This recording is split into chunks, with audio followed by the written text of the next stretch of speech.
Masa transisi tahun 1966 sampai 1967.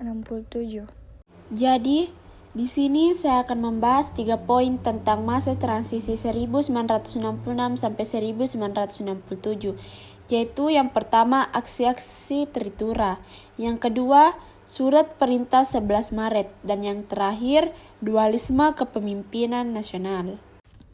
Yang pertama, aksi-aksi Tritura. Peristiwa Gerakan 30 September 1965 atau G30 PKI merupakan peristiwa yang menjadi titik awal berakhirnya kekuasaan Presiden Soekarno dan hilangnya kekuatan politik PKI dari percaturan politik Indonesia. Keadaan politik dan keamanan negara menjadi kacau. Keadaan perekonomian makin memburuk, di mana inflasi mencapai 600%, sedangkan upaya pemerintah melakukan devaluasi rupiah dan kenaikan menyebabkan timbulnya keresahan masyarakat. Aksi-aksi tuntutan penyesalan yang seadil-adilnya terhadap pelaku G30 SPKI semakin meningkat. Gerakan tersebut dipelopori oleh Kesatuan Aksi Pemuda-Pemuda, Mahasiswa dan Pelajar, KAPPI, KAMI, dan KAPI. Kemudian muncul pula KABI Buruh, KASI Sarjana, KAWI Wanita, KAGI Guru, dan lain-lain. Pada tanggal 26 Oktober 1965, membulatkan barisan mereka dalam satu front, yaitu Front Pancasila. Perasaan tidak puas terhadap keadaan saat itu mendorong para pemuda dan mahasiswa mencetuskan Tritura atau tuntutan hati nurani rakyat yang lebih dikenal dengan sebutan Tritura, 3 tuntutan rakyat.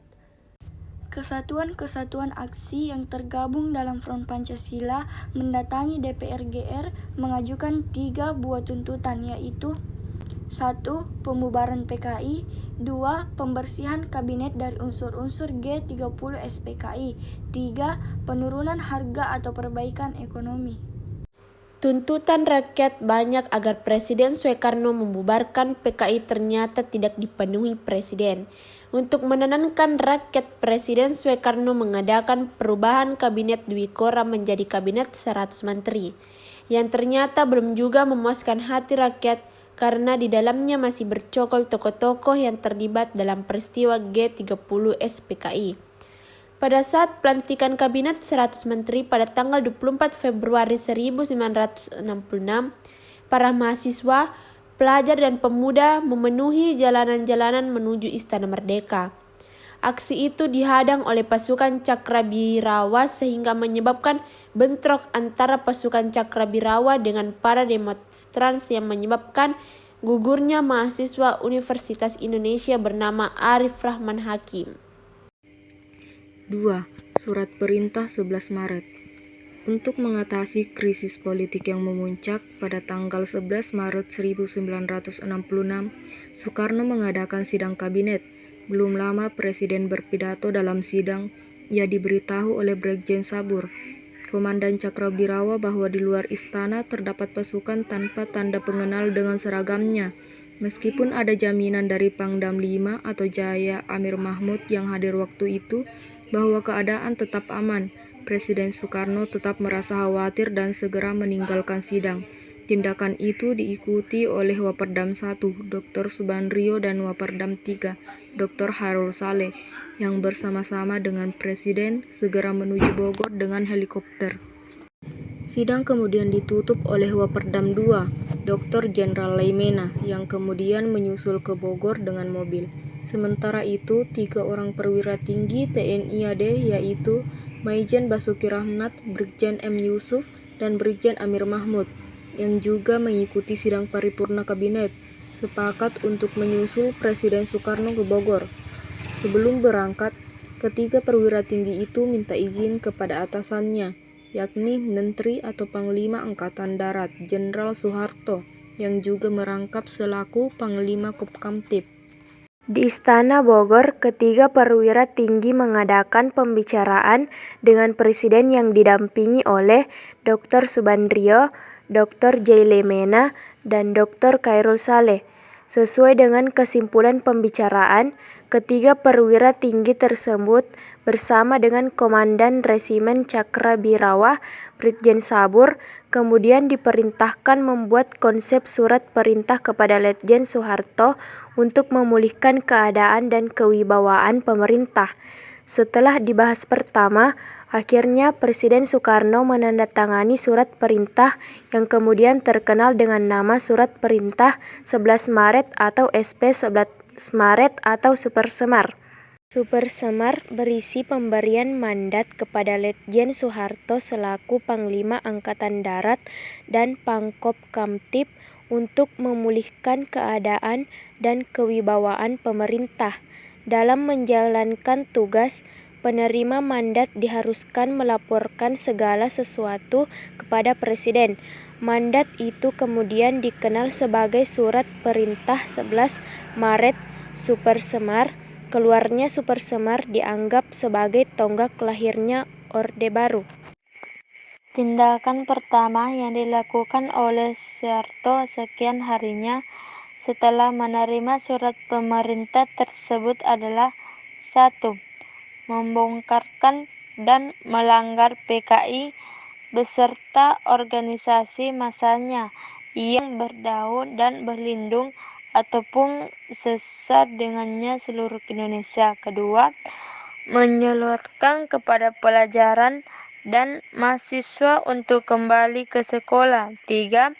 Melakukan penahan 15 orang menteri yang diduga terkait dengan penerontakan G30S PKI atau dianggap pemerintahan tidak baik dalam menyelesaikan masalah itu. 3. Dualisme kepemimpinan nasional. Pada satu pihak, Presiden Soekarno, pamornya telah kiat merosot. Soekarno dianggap tidak aspiratif terhadap tuntutan masyarakat yang mendesak agar PKI dibubarkan.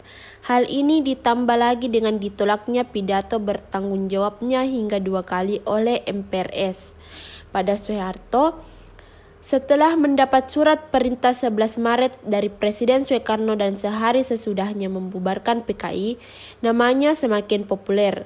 Dalam pemerintahan yang masih dipimpin oleh Soekarno, Soeharto sebagai pengembar Super Semar diberi mandat oleh MPRS untuk membentuk kabinet yang diberi nama Kabinet Ampera.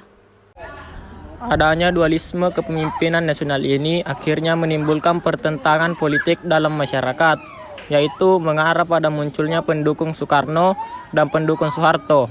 Hal ini jelas membahayakan persatuan dan kesatuan bangsa. Dalam sidang MPRS yang digelar sejak akhir bulan Juni sampai awal Juli 1966 memutuskan menjadikan Super Semar sebagai ketetapan atau TAP MPRS. Dengan dijadikan Super Semar sebagai TAP MPRS secara hukum, Super Semar tidak lagi bisa dicabut sewaktu-waktu oleh Presiden Soekarno. Bahkan sebaliknya secara hukum Soeharto mempunyai kedudukan yang sama dengan Soekarno, yaitu mendataris MPRS. Tanggal 22 Juni 1966, Presiden Soekarno menyampaikan pidato Nawaksara dalam persidangan MPRS. Nawa berasal dari bahasa Sanskerta yang berarti 9 dan aksara berarti huruf atau istilah pidato itu memang berisi 9 pokok persoalan yang dianggap penting oleh Presiden Soekarno selaku mendataris MPR. Melalui keputusan nomor 5 MPRS 1966, MPRS memutuskan untuk minta kepada Presiden agar melengkapi laporan pertanggungjawabannya pada tanggal 10 Januari 1967. Presiden menyampaikan surat kepada pimpinan MPRS yang berisi pelengkap Nawaksara. Sementara itu, sebuah kabinet baru telah terbentuk dan diberi nama Kabinet Ampera atau Amanat Penderitaan Rakyat. Kabinet tersebut diresmikan pada 28 Juli 1966. Kabinet ini mempunyai tugas pokok untuk menciptakan stabilitas politik dan ekonomi. Program kabinet tersebut antara lain adalah memperbaiki kehidupan rakyat, terutama di bidang sandang dan pangan, dan melaksanakan pemilihan umum sesuai dengan ketetapan MPR RI nomor 11 MPRS 1966. Sesuai dengan Undang-Undang Dasar 1945, Presiden Soekarno adalah pimpinan kabinet. Akan tetapi, Pelaksanaan pimpinan pemerintahan dan tugas harian dilakukan oleh Presidium Kabinet yang diketuai oleh Letnan Jenderal Soeharto.